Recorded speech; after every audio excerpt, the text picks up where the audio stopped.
ब्रह्मा जी ने समस्त देवी देवताओं को आदेश कर दिया कि भगवान वसुदेव के घर में जन्म लेने वाले हैं, आप सब लोग जाकर के अपने अपने स्थान ग्रहण कर लीजिए।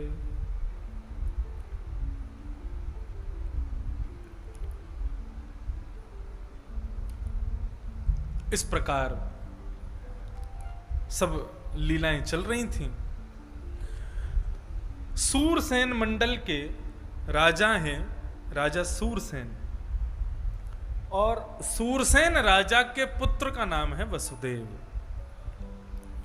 मथुरा मंडल के राजा हैं उग्रसेन, उग्रसेन के बेटा हैं कंस, और उग्रसेन के भाई देवक, उनकी बेटी हैं देवकी। तो उग्रसेन के भाई देवक की बेटी देवकी का विवाह सूरसेन मंडल के राजा के पुत्र यानी कि वसुदेव जी के साथ में हुआ। कंस बहन के ब्याह में रो रहा है। उसका नाम क्या है? कंस। कम सम, कम सुखम, कम शांतिम यासा कंस। जिसने किसको सुख दिया? कम सुखम, किसको सुख दिया? कंस। कम शांतिम, किसको शांति दी कंस ने? किसको आनंद दिया कंस ने? किसी को नहीं, इसीलिए नाम उसका कंस है। भगवान के संपूर्ण अवतारों में दो ऐसे राक्षस हुए जिनके भय से देवता भी कांपते थे। एक तो कंस,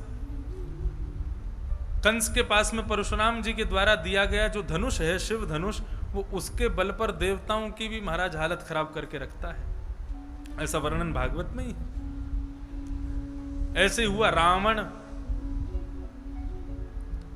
तीनों लोकों में जिसके भय से रो करके देवता भागते हैं उसका नाम है रावण। ऐसे ही रावण हुआ, ऐसे ही कंस है।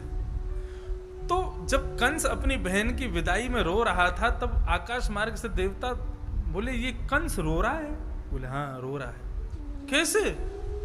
इसको इतना हृदय कहां से मिल गया कि ये रोने लग गया? बोले और सब तो छोड़ो, इससे बड़ी आश्चर्य की बात, अपनी बहन को विदा कर रहा है, स्वयं रथ चला करके जा रहा है। देवताओं से इतनी कंस की कृपा देखी नहीं गई। मनी मन विचार करने लगे, बोले भैया कंस कहीं सुधर तो नहीं रहा? भगवान ने अभी अभी कहा था कि हम आएंगे, आकर के कृष्ण रूप धारण करेंगे, और कहीं कंस सुधर गया और इसके सुधरने की खबर भगवान को मिल गई और कहीं भगवान ने अपना आना स्थगित कर दिया तो? और ये जो हम लोग इतने देवता यहाँ पर रूप धारण करके बैठे हैं, ये इंद्र देखो बछड़ा बन के घूम रहा है बेचारा, शंकर जी जो हैं वो नंदगांव पर्वत के रूप में बैठे हैं, ब्रह्मा जी जो बरसाना पर्वत के रूप में बैठे हैं, विष्णु गोवर्धन पर्वत के रूप में बैठे हैं, इंद्रादि देवता सब बछड़ा, कोई गोप गोपाल सब बनकर के घूम रहे हैं। सबका जाना जन्म लेना व्यर्थ हो जाएगा। और ये समस्त देवी देवता सब लोग 9-9 दिन 9-9 महीने जितना जो जो जहां जन्म लिया है सब बिल्कुल पूरा प्रॉपर जन्म लेकर के पहुंचे हैं। सबका जन्म लेना व्यर्थ हो जाएगा यदि कंस सुधर गया तो, क्योंकि कंस के सुधरने से कहीं भगवान अपना आना स्थगित ना कर दे। तो देवताओं ने आपस में बातचीत करके आकाशवाणी कर दी। बोले कितना सुधरा अभी पता चल जाएगा। आकाशवाणी कर दी,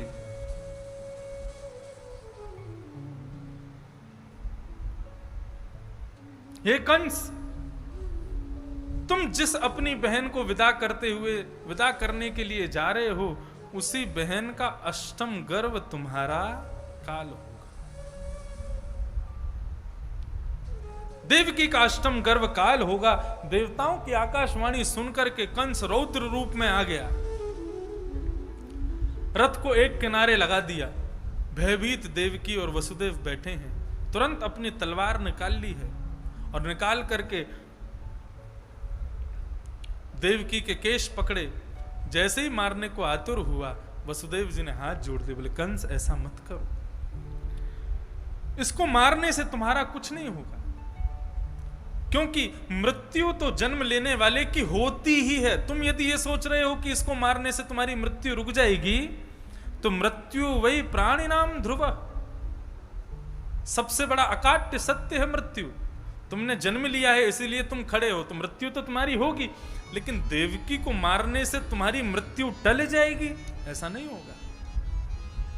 अगर देवकी का वध कर दोगे अष्टम गर्भ से बचने के लिए और तुम्हारी मृत्यु टल जाएगी, तो क्या पता इससे भी ज्यादा भयावह मृत्यु तुम्हारी होगी। मृत्यु तो होगी। उपस्थित मृत्यु को रोकना मेरा धर्म है, इसलिए मैं तुमसे प्रार्थना करता हूं देवकी को मत मारो। इनके जितने भी बालक होंगे मैं सब तुमको देता जाऊंगा, ये मैं वचन देता हूं। श्री वसुदेव जी महाराज कंस से कह रहे हैं, निहास्यास्ते भयम सौम्य यद्वागाः शरीरिणी पुत्रान् संपरयिष्येष्यात् यत्ते भयमुत्थितम्। जितने भी बालक जन्म लेंगे मैं सब तुमको प्रदान करता जाऊंगा। क्या सारे बालक वसुदेव जी ने कंस को दिए थे? हां या ना? जितने भी बालक देवकी के हुए, क्या सारे बालक कंस को दिए गए थे? नहीं। तो फिर भगवान के पिताजी होके झूठ क्यों बोल रहे हैं?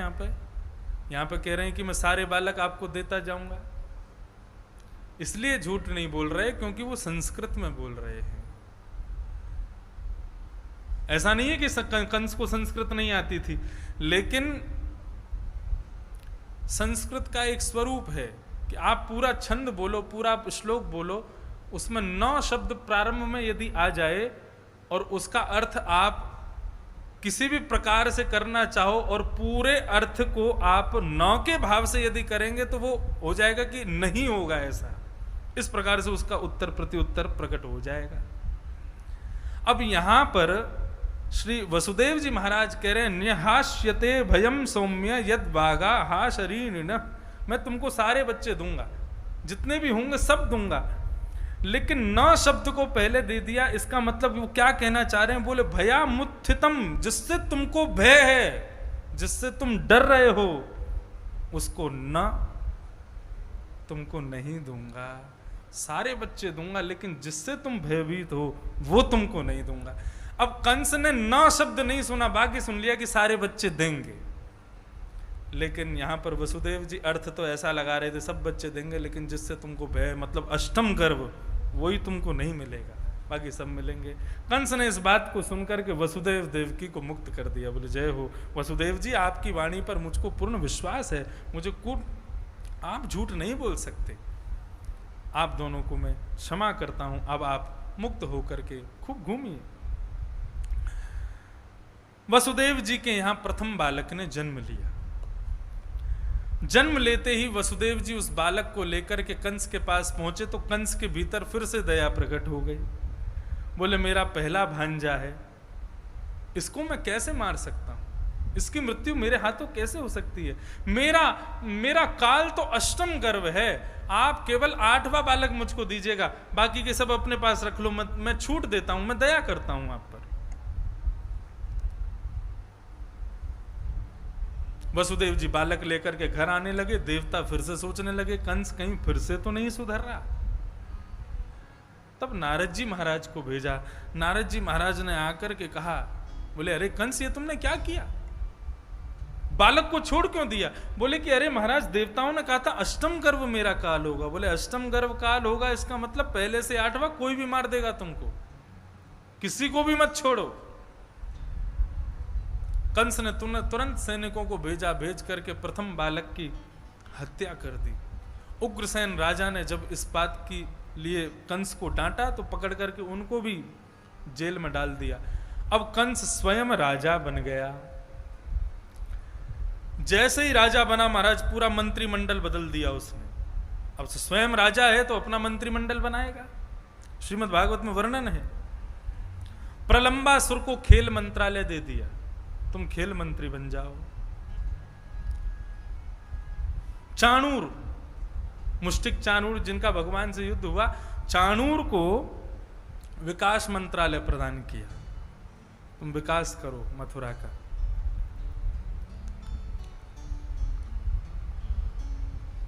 तृणावर्त को उड्डयन मंत्रालय प्रदान किया, तुम उड़ते ही रहते हो, तुम उड्डयन मंत्रालय संभालो।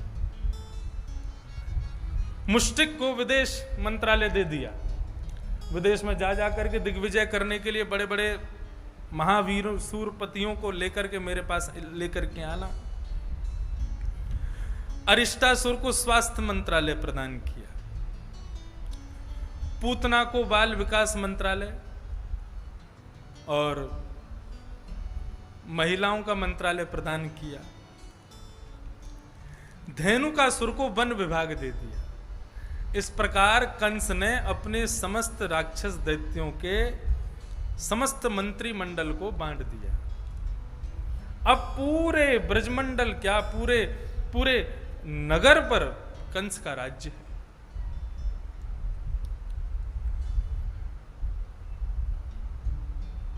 बालकों की हत्या करने की जो उसकी गति थी वो चल रही है। पहला बालक मार दिया, दूसरा बालक मार दिया, तीसरा, चौथा, पांचवा,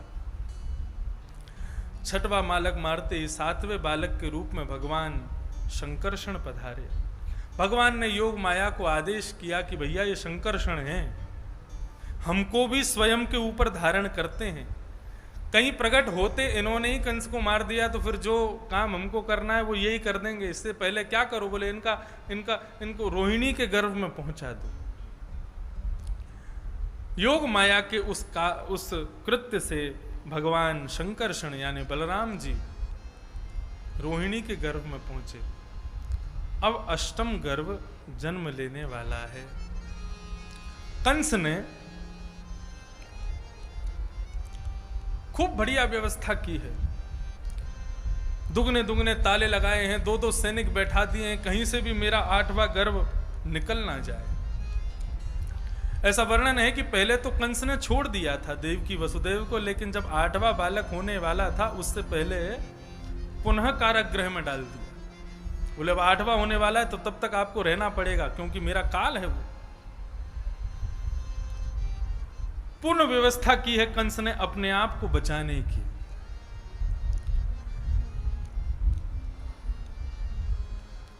आठवां गर्भ जब आया तब कंस के मन में पुनः इच्छा प्रकट हुई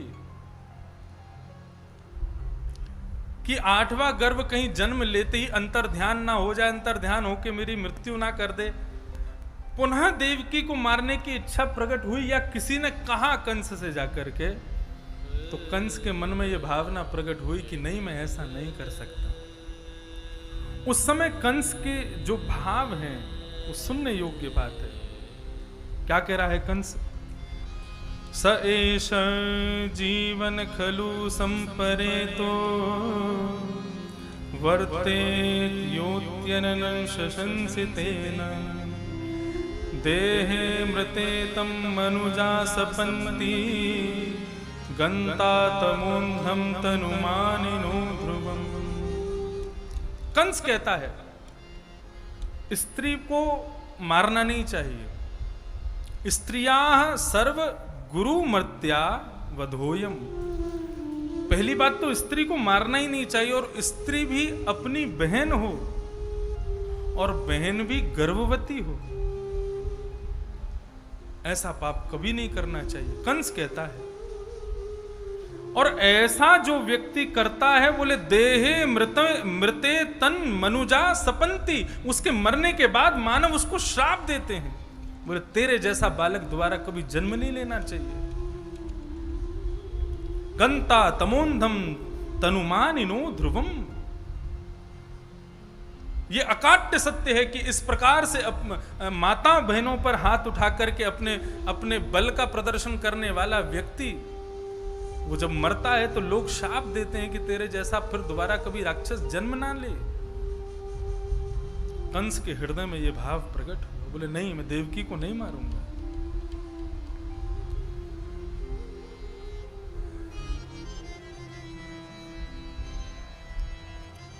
आठवां गर्भ देवकी के हृदय में, देवकी के गर्भ में विद्यमान है। भादो मास चल रहा है, कृष्ण पक्ष है, रोहिणी नक्षत्र है, रात्रि के 12 बजे हैं, मंदम मंदम जलधारा बह रही है, सब लोग सोए हैं, जितने भी लोग मथुरा में विद्यमान हैं सब सोए हैं। जब ज्ञान का प्रादुर्भाव होता है तो उस ज्ञान की प्राप्ति के जो लोग अधिकारी नहीं हैं वो ज्ञान के प्रवाह के समय सो ही जाते हैं। कथा होती है 4 घंटे, ज्ञान का प्रादुर्भाव रहता है 4 घंटे के लिए, लेकिन जो उस समय उस कथा के अधिकारी नहीं हैं, या तो सोने का मतलब केवल नींद आ जाना ही सोना नहीं होता है। कई बार हम लोग अपने विद्यार्थी रूप में अपने गुरुदेव से पढ़ रहे होते हैं, लेकिन कई एक विशेष बात वो बता जाते हैं, लेकिन हम सुन नहीं पाते, समझ नहीं पाते। क्यों? उस समय हमारा मन कहीं विचलित हो जाता है, हम सो जाते हैं। ज्ञान का ये स्वरूप है, वो जिसके हृदय में प्रविष्ट नहीं होना चाहता उसके हृदय को फिर उस समय सुलाई देता है। इसलिए कहते हैं सावधान तय सुनो, जब कथा सुनो तो बिल्कुल सावधानी से सुनो, कहीं तुम्हारा हृदय सो ना जाए। यहां कृष्ण का प्रादुर्भाव हो रहा है, लेकिन पूरी मथुरा नगरी सोई है, क्योंकि सब अज्ञानी है, कोई भी अधिकारी नहीं है उनके दर्शन का, इसलिए सब सोए। रात्रि के 12 बजे एक दिव्य प्रकाश प्रकट हुआ और देवकी मैया के गर्भ से शंख चक्र गदा पद्मधारी श्रीमन नारायण भगवान श्री कृष्ण के रूप में पधारे हैं। बोलो बाल कृष्ण लाल की जय। देवताओं ने भगवान की स्तुति गाई है। सत्यव्रतम सत्य परम त्रिसत्यम सत्यस्य योनिं निहितं च सत्ये सत्यस्य सत्यमृत सत्यनेत्रम् सत्यात्मकं त्वां शरणं प्रपन्नाः। 9 बार सत्य कहा। 9 परिपूर्ण अंक है, 9 से बड़ा कोई अंक नहीं होता। 1 बार सत्य कहे, 2 बार सत्य कहे, 3 बार तो मतलब वो अटल हो जाता है, लेकिन यहां 9 बार सत्य कहा। बोले अंकों में भी जो सबसे बड़ा अंक 9 है, हम उतनी बार सत्य कहते हैं। प्रभु आपके बाद कोई है ही नहीं, आप ही परम सत्य हो। 9 बार सत्य कह करके देवताओं ने भगवान को प्रणाम किया और भगवान की मंगलमयी स्तुति गाई है। मैंने जब स्तुति प्रकरण पर कथा की थी, यहाँ बगल में भागवत निवास है, वहां ब्रह्म मुहूर्त में कथा हुई, तो स्तुति प्रकरणों पर जब कथा की तो ये देव स्तुति पर भी कथा की थी, जहां पर देवताओं ने भगवान की मंगलमयी, इसको गर्भगत कृष्ण स्तुति कहते हैं। भगवान अभी गर्भ में ही विद्यमान है, अभी प्रकट पूर्ण रूपेण हुए नहीं है, तब देवता स्तुति करते हैं भगवान की। गर्भगत कृष्ण स्तुति। यन्येर्विन्दाक्ष विमुक्तमानिनः स्वय्यस्तभावाद् विशुद्ध बुद्ध्या आरुह्य कृच्छेण परम पदम ततम् पत्यन्तधूना दृष्टयुद्धमद्गृहम्। देवता स्तुति गाते हुए कहते हैं, हे भगवान, हे प्रभु, आपके चरणार बिंद जो हैं ये हमारे लिए एक नौका के समान है। आप ही हमारे लिए, नौका भी नहीं कहा, जहाज के समान है। आप प्रादुर्भाव होकर के निश्चित ही संसार में जन्म लेने वाले समस्त भक्तों के लिए जहाज के समान होंगे, जो संसार रूपी इस भवाटवी से, भवसागर से उन सबको पार कर देंगे।